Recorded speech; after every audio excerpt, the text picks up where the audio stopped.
Alhamdulillahi Rabbil Alameen. Today we're going to go back, way back, 556 to the city, the blessed city of Mecca.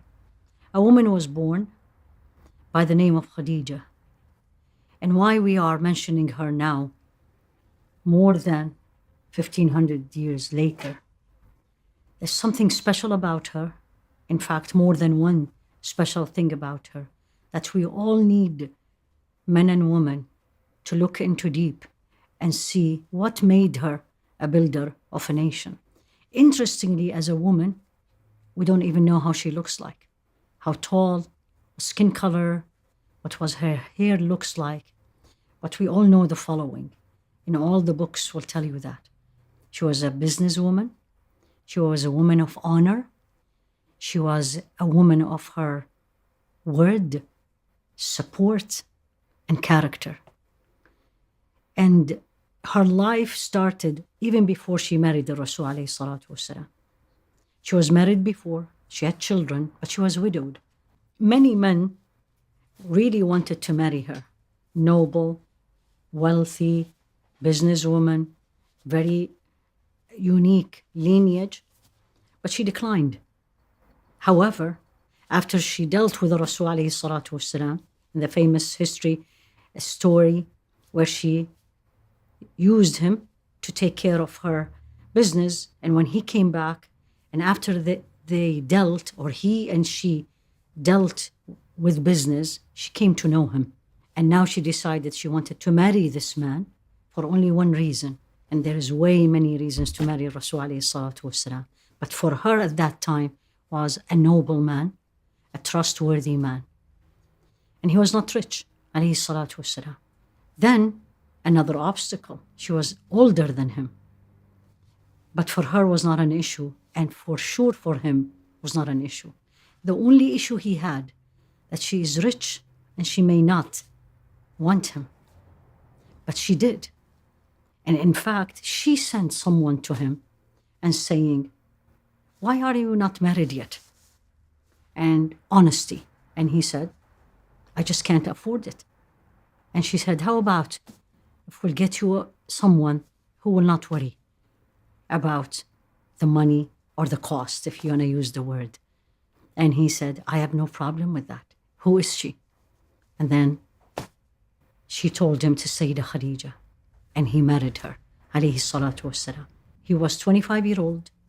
She was above 40. I always ask myself, every one of us, after 50, 100 years, 200 years from now, how people will remember us, if they remember us. And look at the following narrations said by more than one Sahabi, one companion about her. Sayyidina Ali reported that the best woman in their time was two. Sayyidah Maryam was the best in her time, and Sayyidah Khadija was the best in her time.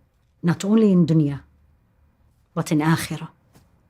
You always wonder, what will make me and you the best person, a man or a woman, of my time, let alone 1,000 years later, and most importantly in Jannah.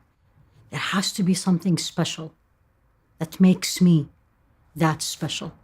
Now, not only the best person or the best woman of Jannah, but there's something unique about her that no other human being outside the prophets had that. And this is actually in Imam al-Bukhari. And Rasul alayhi salatu wasalam was at home, and Sayyidina Jibreel came to him. And he said to him, Sayyidah Khadija is going to come and bring you a container of food and drink. And when she brings that, feel this, tell her the following. Allah send his greetings, and I am sending you a greetings. And give her the glad tiding of a house in Jannah from reed, and she will not have any pain or sorrow in it. What did she do to have Allah send her a special greeting to her? So what made her so special that best woman in her time, best woman in Jannah, Allah sent her a greeting, Sayyidina Jibreel sent her a greeting? Let's take some highlights. And the first one is a story very well known to everybody, but let's look into it deeper. So here you go, you're at your home, you come to your wife, and there's something really overwhelming you. And the response of the wife, or vice versa, the wife comes in and she really had something overwhelming her. And what's the response? So let's go to their house and let's see what was it. So he comes in after the famous story in the cave where Sayyidina Jibreel came to him and says, read. And then he responded, I can't read. And again, read. I can't read. Read. I can't read. And finally, he told him, Iqra bismi rabbika alladhi khalaq. Read by the name of your Lord who created. So he comes back to her, and you can imagine the feeling, the fear, the disbelief. And he comes to her, and he said, something strange happened to me. And he was literally shaking and says, cover me, cover me. And then he told her the story. Now remember, there hasn't been a prophet 40 years before a Rasul alayhi salatu wasalam. This is not something happens every day. What was her response? That's what made her so special. When he told her, I'm so worried about myself, she said, don't worry. Have the glad tidings. By Allah, Allah will never disgrace you. Why is that? What did she see from him? And she acknowledged it right away and used it in the moment. You keep good relation with the kins, family, regardless. You take good care of them and you're keen to keep it. This is important for a wife and a husband. 1.